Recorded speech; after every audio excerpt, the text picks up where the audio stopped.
Greetings, traveler. Beast, Demon, Naga, Quill, and Dead. So we do have that Macaw Sergeant available. Oof! Damn, that's whiffing. That's a whiffed Chromie turn 1. And this is edited so fast. Like the start is just like get me out of here, kind of. So the there was a question earlier, like what do I do with Chromie when elementals aren't in? So I guess you're just gonna watch Jeef do it here. So he takes a roll here because he wanted to win something. Ooh, okay. That's nice. Apple double Wrathweaver. Got the Rewinder. Whee! So it was okay using the chef early or the the hero power early to just bang the chef. Took some damage for sure because his board is kind of empty, but you regain a lot of that very quickly because you are being so much more gold efficient. So Chromie is just really good because Chef's Choice is so much better than buying a unit from the shop. Same with like the See Through Time. Look at that, right? He's just like buying easy. Yeah, he's like, oh, I actually don't want that one. Yeah. He might hold one here, pop it on tier 3. Okay, he's just gonna play it because it triggers his weavers. That's fine. Am I not playing myself today? Yeah, I sure am. All right, so yeah, this just shows the good spots that Chromie can put you in. Yeah. Oh, this is very similar to the game I just had. Wait, is he doing a tier 2 strat here? He's just like farming? What's going on here? Oh, wait, okay. I'm down. Let's go. No, not really. He's just going slightly slower to then go fast again afterwards, right? So with the oil here, he's going to be able to catch up with levels. This is already an interesting curve because he's one level behind the normal curve right now. Normally you're supposed to be on tier 4. He's on tier 3 right now. But his board is nice, has a lot of money. So might be able to double level. Not really, right? You're not going to go to 4 to 5. So he's just going to go to 4 now. And then go to 5 the turn after. Like that's actually fine. Like kind of on curve, honestly. Flapper buffs your shop. The shop isn't big yet, so that makes Felbor a bit weaker. But Felbor is a demon that triggers your guys, so... Alright, we're flapping. Sell that. Ooh, sweet. I'll call her strong. I guess he... Yeah. He wants to play the Flapper, I think, right? Yeah. Oh, spell power. What's the... Oh, he has a chicken in his hand. I was gonna say he has a triple sell for that, but it's not a problem. Okay, cool. So now he has spell power to make that Gem Barrage better, and also future staffs to buff the shop. He also has this Hellcaller now to get buffed by his stuff. So this is just very solid. It's like a very, very solid position. Yeah, I gotta get better at setting this up myself. Like, he's not going to be taking damage, right? He's not going to be in a position where he's like, oh, I have to hit. Okay, still rolling. Okay, because he has an extra card to sell. Fair. Okay, I'm going to farm an extra demon with that. We saw him pick up the self damage. He has the Hellcaller, right? So, that's quite nice. Gem Barrage gets buffed by spell power, yeah, that's true. Would you only use Hellcaller early? Yeah, and you don't have to sell it, but I don't go out of my way to buy a Hellcaller later in the game. But you can have it on your board early and keep it, yeah, sure. And then you can sell it or mutinous it if you need board space. But usually it's just better to look for more Titus, more Lord of Ruins and stuff. Ooh, Archimond. That's a lot of money with a setup. It's gonna be better than oil, right? But yeah. He doesn't agree. Well, you have to keep your weavers and then you don't keep your other stuff. Yeah, I can... Oh, level here. He's like, what do I eyes? Yeah, honestly, hitting the kill rec feels like a bit of a waste. I think you might eyes the Macaw because then you can still get more value now, but you can still do more blaster stuff later. So I think the reason Jeef skipped the Malchezaar, not Malchezaar, Archimonde, is that I think he's going to get out of these Weavers pretty quickly, and then it feels very, very like, ugh. Like he doesn't get to keep the value from the Archimonde because he's not going to have enough self-damage. Went for the golden on the self-damage demon though. Or not self-damage, the blaster demon. So instead of the macaw and farming more value, he is going to go for the other one. Oh, it's in his... he's actually got it open, right? So you might not notice, well, most people will notice, but on the right-hand side, you see HS replay. The strategy here is Lord of Ruins with the Sergeant. So he already has that opened. He's like, oh, okay, I know I'm doing that. Like I'm kind of forcing it from this spot. So he's really, really looking for Lord of Ruins right now. And then after Lord of Ruins, he's really looking for the Sergeant. He's skipping the macaws because he just doesn't have the payoff yet.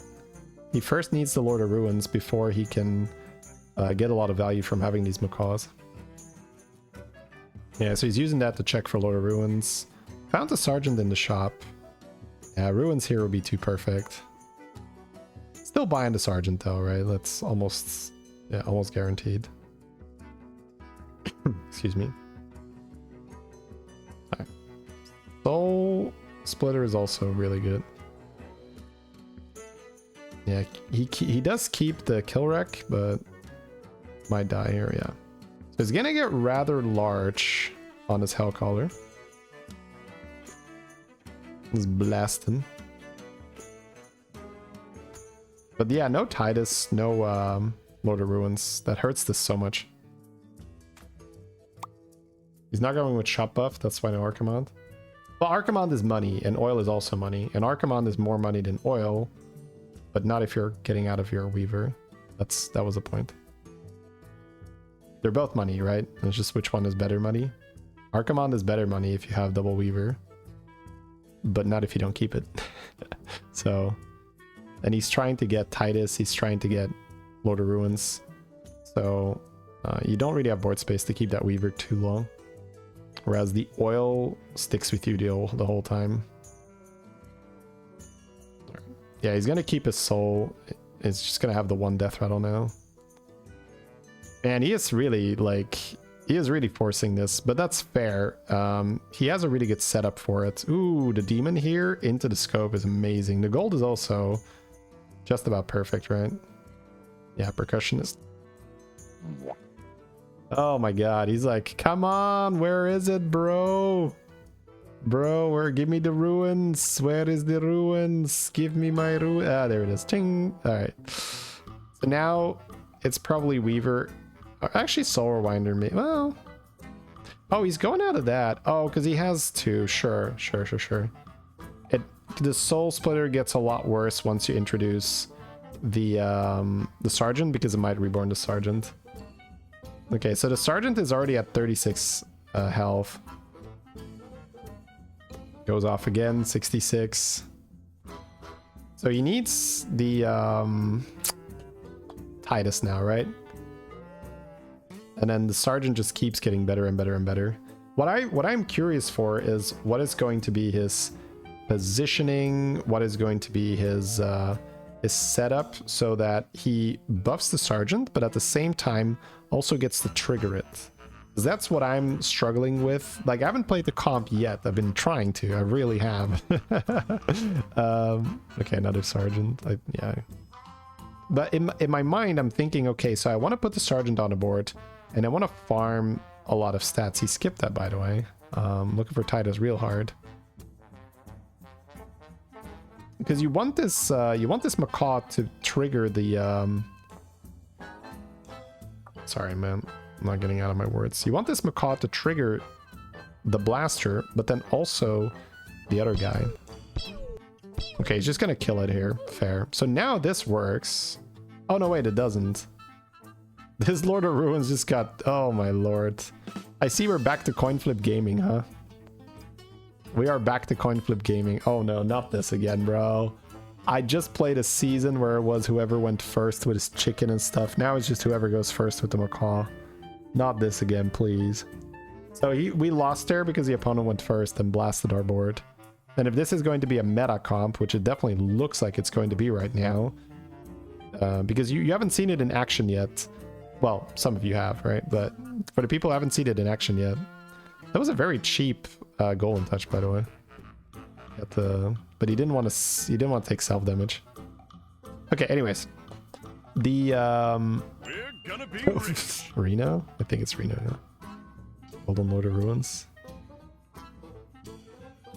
The Sergeant really takes this comp to the next level. So I'm a little bit afraid that this is going to be meta and that we're back to coin flip gaming. I don't think I liked keeping that Weaver over the Rewinder, but the Weaver was so much bigger, so I kind of understand it. Okay, so that happens. But how does the Sergeant now triggers? That's what I'm curious about. Because the Sergeant is getting a lot of milk here. I guess that could just happen, yeah. Okay, I guess you just trigger it like that. I'm just afraid that my Sergeant isn't going to die when I attack with it, but I suppose that's not super likely. Yeah, let's just keep seeing how the combat goes and if it's ever a problem. Soul Splitter does get worse in this position because you have to run the Sergeant, which is also a death rattle. I guess you could run one taunt here. You could sell your other taunt. Oh, there it is. Ooh, dude, almost last gold as well. Oh, he's gonna keep his other taunt, sure. There we go. Okay, he just got a lot stronger. The Pew Pew Demon always dies because it doesn't get buffed by ruins. Oh yeah, I guess with Reborn on the Macaw, right? But what if your Macaw doesn't Reborn? So I attack with my Macaw, I trigger my guy, my Macaw doesn't die, right? Okay, we're fighting Illidan, which weirdly is pretty good for us. Because it means that the ruins goes off and then we trigger Sergeant here. Wait, that means the Macaw... Wait, that means... Oh no, we're back to this, huh? Okay, yeah, they have done this in the past with certain positions where it's easy to gain health, and then because you have a ton of health, nothing dies, and then you get to attack again with Macaw. This used to be like Trickster doing this, but now it's AoE Trickster. Okay, yeah, you can see how this is silly. So, this is an infinite fight? No, we have Lord of Ruins, and he doesn't. But it might not resolve before, like, the turn limit, but Jeef eventually wins this, right? Yeah. Because he has Lord of Ruins, which is buffing his board still. But there's like a number of like attacks that's like the limit on a fight. Yeah, he's gonna reconnect. I don't blame him. Okay, it wasn't a tie. He did kill him. So Jeef got big enough to kill him before like the attack limit was reached. Because at some point the game just forces a draw, I believe. I might be off on that, but I don't think so.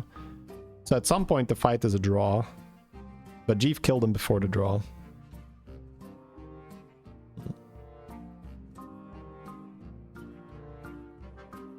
Only 2 demons for ruins? Yeah, but that's good. You don't want too many demons on your board when you're playing ruins. You want to have non-demons so they take damage, right? Yeah, you see how he just sells out of the Hellcaller like it's nothing? It's funny. It's just not worth it. It's okay to have, and you don't have to sell it early, but you get rid of it when you have more combo pieces. That's probably pretty powerful for some people to see that he just sells out of the largest unit he has like it's nothing. It's because this gives him way more procs on his Sergeant, and then because he has the procs on the Sergeant, the Macaw is just, yeah, just look at how big he is now. Look at the health here. 718, bro. 708, like 8,000 health, yeah.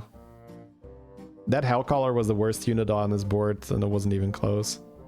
But it's easy to see now, but I think for a lot of players, that's actually very difficult, right? To say goodbye to your biggest unit there. And be like, oh, this is correct. This is cool, but also terrifying. Because I'm gonna be honest, I don't think the devs are onto this. Because no one was really onto this.